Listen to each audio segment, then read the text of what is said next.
Hello, അപ്പോൾ ഇന്ന് നല്ലൊരു കപ്പയ്ക്ക തോരനാണ് കേട്ടോ ഉണ്ടാകുന്നത്. അപ്പോൾ കപ്പയ്ക്ക എല്ലാം ചെത്തി അരിഞ്ഞ് കഴുകി എടുത്തിട്ടുണ്ട്. ഞാൻ പകുതി കപ്പയ്ക്ക എടുത്തിട്ടുള്ളൂ കേട്ടോ. അപ്പോൾ നന്നായിട്ട് കൊത്തി അരിഞ്ഞെടുക്കാം. കൊത്തി അരിഞ്ഞെടുക്കുമ്പോൾ ഒരു പ്രത്യേക ടേസ്റ്റാണ് കേട്ടോ, കൈകൊണ്ട് തന്നെ ഇങ്ങനെ.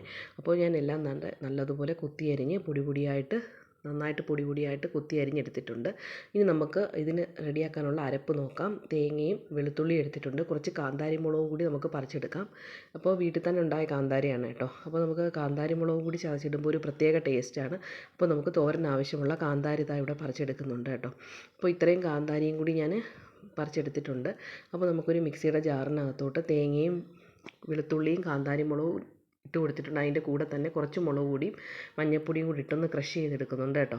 അപ്പോൾ ഒരു പാത്രം അടുപ്പിൽ വെച്ചിട്ട് ചൂടാകുമ്പോൾ വെളിച്ചെണ്ണ ഒഴിച്ച് കൊടുക്കുന്നുണ്ട്. അതിനകത്തോട്ട് കടുക് ഇട്ട് കൊടുക്കുന്നുണ്ട്. കടുക് ഒന്ന് പൊട്ടി വരുമ്പോൾ നമ്മൾ കറിവേപ്പില കൂടി ഇട്ട് കൊടുക്കുന്നുണ്ട് കേട്ടോ.